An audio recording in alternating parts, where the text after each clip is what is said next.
ഇതിൻ്റെ രാഷ്ട്രീയ പശ്ചാത്തലം നമ്മൾ അറിഞ്ഞിരിക്കേണ്ടത് ആവശ്യമാണ്.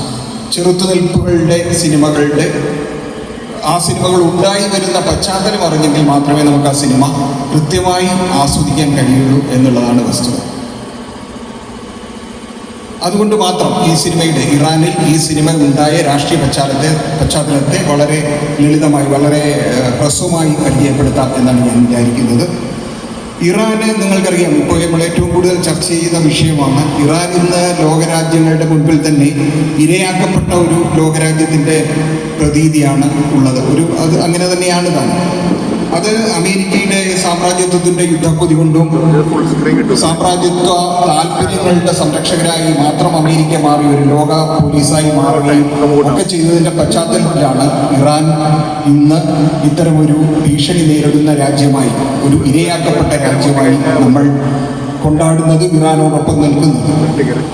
എന്നാൽ അതിനൊക്കെ വളരെ മുൻപ് തന്നെ ഭരണകൂട അടിച്ചമർത്തലിൻ്റെയും അമിത മതവൽക്കരണത്തിൻ്റെയും സാംസ്കാരികമായ ഒറ്റപ്പെടുത്തലുകളുടെയും ഒരു വലിയ ചരിത്രം ഇറാനിൽ ഉണ്ടായിരുന്നു.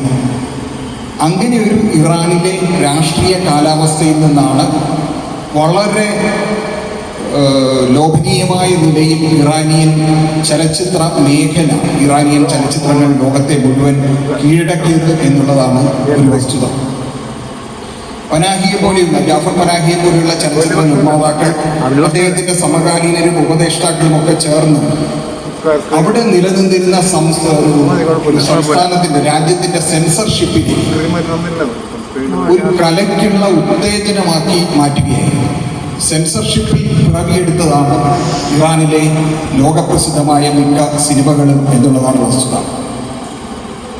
നിരന്തരമായ ഭീഷണി, തടവിലാക്കപ്പെടുമെന്നുള്ള നിരന്തരമായ ഭീഷണിക്ക് മുമ്പിൽ നിന്നുകൊണ്ട് ആ തടവിനെയും ഒക്കെ അതിജീവിച്ചുകൊണ്ട് ചെറുത്തു നിന്നുകൊണ്ട് വളരെ രഹസ്യമായിട്ടൊക്കെ ചിത്രീകരിച്ചുകൊണ്ടാണ് ഇറാനിയൻ സിനിമകൾ ലോക സിനിമാ വേദികളിലേക്ക്, ഫിലിം ഫെസ്റ്റിവലുകളിലേക്ക് ഒക്കെ എത്തിപ്പെട്ടത്. ഈ ഇറാനിയൻ നവതരംഗത്തിൽ ഏറ്റവും പ്രശസ്തനും നിഷേധിയുമായ വ്യക്തികളിൽ ഒരാളാണ് ജാഫർ പനാഹി. 20 വർഷത്തെ ചലച്ചിത്ര നിർമ്മാണ നിരോധനത്തെ അതിജീവിച്ചുകൊണ്ടാണ് ജാഫർ പനാഹി തൻ്റെ ചിത്രങ്ങൾ സൃഷ്ടിച്ചതും കാൻ ഫിലിം ഫെസ്റ്റിവലിലടക്കം നിരവധി സമ്മാനങ്ങൾ ആ ചിത്രങ്ങളൊക്കെ വാരിക്കൂട്ടിയത്. പനാഹിയുടെ സിനിമകളെല്ലാം തന്നെ മുഖ്യമായും ഒരു ഡോക്യു ഫിക്ഷൻ നിലയിലാണ് എടുക്കപ്പെട്ടിട്ടുള്ളത്. പൂർണ്ണമായും ഡോക്യുമെൻ്ററി അല്ല, എന്നാൽ ഡോക്യുമെൻ്ററിയുടെ അല്ലെങ്കിൽ യഥാർത്ഥ സംഭവങ്ങളുടെ പശ്ചാത്തലത്തിൽ നടക്കുന്ന രൂപീകരിച്ചിരിക്കുന്ന ഫിക്ഷനുകൾ എന്നുള്ള നിലയ്ക്കാണ് പനാഹിയുടെ സിനിമകളുടെ പ്രത്യേകത. ഇതിൽ തന്നെ പാർശ്വവൽക്കരിക്കപ്പെട്ടവരുടെ ശബ്ദങ്ങൾ, സ്ത്രീകളുടെയും കുട്ടികളുടെയും ശബ്ദങ്ങൾ. ഇപ്പോൾ തന്നെ നമുക്കറിയാം, ഇറാൻ ഈ യുദ്ധത്തിൻ്റെ കെടുതിയിൽ വീട് കിടക്കുമ്പോൾ പശ്ചാത്തലത്തിൽ ഈ പറഞ്ഞ നമ്മളൊക്കെ കണ്ടതാണ്, പിഞ്ചുകുട്ടികൾ, കൊന്നൊടുക്കപ്പെടുന്ന പിഞ്ചുകുട്ടികൾ, അവരുടെ കരച്ചിലുകൾ. ഇതൊക്കെ തന്നെ ഇറാനിലെ വരും ചിത്രങ്ങളായി, വരുന്ന തലമുറയുടെ ഒരു ഉത്തേജനമായി, ചിത്രങ്ങൾക്കുള്ള ഉത്തേജനമായി മാറും എന്നുള്ള കാര്യത്തിൽ സംശയമില്ല. അതുതന്നെയാണ് മുമ്പും സംഭവിച്ചുകൊണ്ടിരുന്നത്.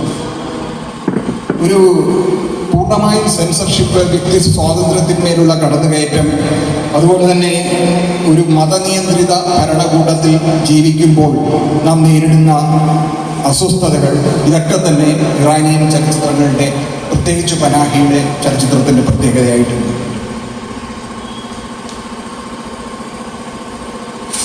വ്യവസ്ഥിതിക്കെതിരായ പ്രചാരണം എന്നായിരുന്നു ജാഫർ പനാഹിക്ക് സിനിമകൾ നിർമ്മിക്കുന്നതിന് ഏർപ്പെടുത്തിയ വിലക്കിന് ഇറാൻ ഗവൺമെൻറ് കണ്ടെത്തിയ പേര്. അദ്ദേഹത്തിൻ്റെ ആദ്യ ചലച്ചിത്രം the white balloon Cannes film ഫെസ്റ്റിവലിൽ ക്യാമറ ഡിയോർ അവാർഡ് നേടുകയുണ്ടായി.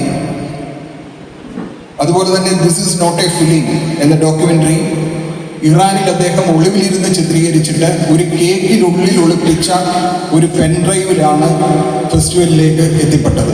അതും പുറത്തേക്ക്, രാജ്യത്തിന് പുറത്തേക്ക് കടത്തിയത്. അതും സമ്മാനം നേടുകയുണ്ടായി. ടാക്സി എന്ന 2015 വന്ന ചിത്രം, അതുപോലെ ക്ലോസ് കർട്ടൻ എന്നൊരു ചിത്രം വീടിനകത്തെ മുറിയിൽ വെച്ച് മാത്രമായിട്ട് ചിത്രീകരിച്ച ഒരു സിനിമയാണ് ടാക്സി. 2015 ടാക്സി ഒരു ഡ്രൈവറുടെ ക്യാബിൻ സീറ്റിൽ മാത്രം ഇരുന്നു കൊണ്ട് ഇറാനിലെ ലോകത്തെ പരിചയപ്പെടുത്തുന്ന, ഇറാനിലെ അന്നത്തെ രാഷ്ട്രീയ പരിസ്ഥിതികളെ പരിചയപ്പെടുത്തുന്ന ചിത്രമായിരുന്നു. അങ്ങനെ വളരെ പരീക്ഷണാത്മകമായ രീതിയിൽ ചിത്രങ്ങൾ നിർമ്മിച്ച ഒരാളാണ് പനാഹി. 2025 it was just an accident നിർമ്മിക്കുമ്പോൾ പ്രത്യക്ഷമായ വിലക്കുകളൊന്നും തന്നെ ചലച്ചിത്രകാരൻ്റെ മുമ്പിൽ ഇല്ലായിരുന്നു. എന്നാൽ പോലും ഒളിവിൽ തന്നെ ഈ ചിത്രം, പ്രത്യേകിച്ച് അനുമതികളൊന്നും നേടാതെ ഒളിവിൽ തന്നെ ഈ ചിത്രം നിർമ്മിക്കുവാൻ അദ്ദേഹം തയ്യാറാകുന്നത്. ഒളിവിലാണ് അത് നിർമ്മിച്ചത്. 2022-23 കാലഘട്ടങ്ങളിലെല്ലാം അദ്ദേഹം തടവിലായിരുന്നു. അന്ന് പ്രസിദ്ധമായ ഏവിൻ ജയിലിൽ തടവിൽ കിടക്കുമ്പോൾ തനിക്കുണ്ടായ അനുഭവങ്ങളാണ് it was just an accident എന്നുള്ള ചിത്രത്തിൻ്റെ ഒരു മൂലമായി പരിഗണിച്ചത്, അതിൻ്റെ ഒരു കാരണമായി. ഇതിലെ ഓരോ കഥാപാത്രവും, ഞാൻ സിനിമയെക്കുറിച്ച് അധികം സംസാരിക്കില്ല, കാരണം സിനിമ നമ്മൾ കണ്ടിട്ട് തന്നെ മനസ്സിലാക്കണം. സിനിമ അതിന് മുമ്പായിട്ടത് പറഞ്ഞു കഴിഞ്ഞാൽ അതൊരു സ്പോയിലറായി മാറും. സിനിമയെ നമ്മൾ അത്തരത്തിൽ അതിൻ്റെ കഥ കേൾക്കേണ്ട ആവശ്യമില്ല. അപ്പോൾ ഇതിൽ പറയാനുള്ളത് ഓരോ കാര്യങ്ങളും, നന്മയെയും തിന്മയെയും അല്ലെങ്കിൽ ചെറുത്തുനിൽപ്പിനെയും വേട്ടയാടലിനെയും രണ്ടിനെയും പ്രതിനിധീകരിക്കുന്ന ഓരോരുത്തർക്കും ഒരു മുഖം സിനിമയിൽ ഉണ്ടാവണം എന്ന് പനാഹിക്ക് നിർബന്ധമുണ്ട്. എല്ലാ വശങ്ങളെയും അതുകൊണ്ട് തന്നെ പരിഗണിച്ചുകൊണ്ടാണ് സിനിമ മുമ്പോട്ട് പോവുക.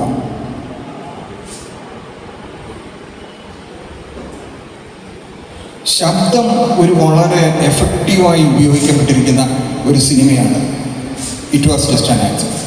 അതെന്തുകൊണ്ടാണെന്ന് വെച്ചാൽ ഈ തടവുകാരുടെ, ഇറാനിൽ അന്ന് ജയിലിലുണ്ടായിരുന്ന തടവുകാരുടെ ഒരു പ്രത്യേക അനുഭവമുണ്ട്. അവരെ ചോദ്യം ചെയ്യുമ്പോൾ അവരെ കണ്ണ് കെട്ടിയിട്ടാണ് ചോദ്യം ചെയ്യാനിരുന്നത്. ഇത് പിടിക്കുന്ന ആളുകളൊന്നും വലിയ തീവ്രവാദികളോ വലിയ ഭീകരവാദികളോ ഒന്നുമല്ല. സാധാരണ സ്വാതന്ത്ര്യം ആഗ്രഹിക്കുന്ന മനുഷ്യർ, അവർ സ്വാതന്ത്ര്യത്തിന് വേണ്ടി ശബ്ദിച്ചു എന്നുള്ളത് കൊണ്ട് മാത്രം പിടിക്കപ്പെടുന്ന ജനതയാണ്. അപ്പോൾ ഇവരെ ചെയ്യുക, കണ്ണുകൾ മുഴുവൻ മൂടിക്കെട്ടി ഒരു ചുവരിന് അഭിമുഖമാക്കി നിർത്തുക, എന്നിട്ട് ഒരു പേപ്പറും ഒരു പേനയും കയ്യിൽ കൊടുക്കും. ചോദ്യം ചോദിക്കുന്ന ആൾ പിന്നിൽ നിന്നായിരിക്കും ചോദ്യം ചോദിക്കുക. അപ്പോൾ ഇതിനിടയിലൊക്കെ ഭേദ്യമുറകളും ഉണ്ടാവും. ശരിയായ ഉത്തരമാണോ വരുന്നതെന്നുള്ള സംശയമൊക്കെ തോന്നിക്കഴിഞ്ഞാൽ വളരെ ഭേദ്യം ഉണ്ടാവും. അപ്പോൾ ഈ തടവുകാരുടെ മനസ്സിലെല്ലാം ഈ പിന്നിൽ നിന്ന് കേൾക്കുന്ന ശബ്ദത്തെ തിരിച്ചറിഞ്ഞുകൊണ്ട് എങ്ങനെയായിരിക്കും ഈ ചോദ്യം ചെയ്യുന്ന ആളുടെ മുഖം, ഭാവം, രൂപം എന്നൊക്കെ കണ്ടുപിടിക്കാനുള്ള ഒരു വ്യഗ്രതയിലായിരിക്കും ഈ തടവുകാർ. അപ്പോൾ അത്തരമൊരു സാഹചര്യത്തെ അഭിമുഖീകരിക്കുന്ന തടവുകാരൻ അവരുടെ ഓരോരുത്തരുടെയും മനസ്സിൽ പിന്നീട് ചോദിക്കുന്നത്, ഈ ഇത്രയും ക്രൂരമായി തങ്ങളെ പീഡിപ്പിച്ച, ഈ ടോർച്ചർ ചെയ്ത ആളെ പുറത്ത് നമ്മൾ കാണുകയാണെങ്കിൽ ഞങ്ങൾ എങ്ങനെയായിരിക്കും പെരുമാറുക? അക്രമികളാകുമോ? അക്രമരാഹിത്യത്തിന് വേണ്ടി നിലകൊള്ളുമോ?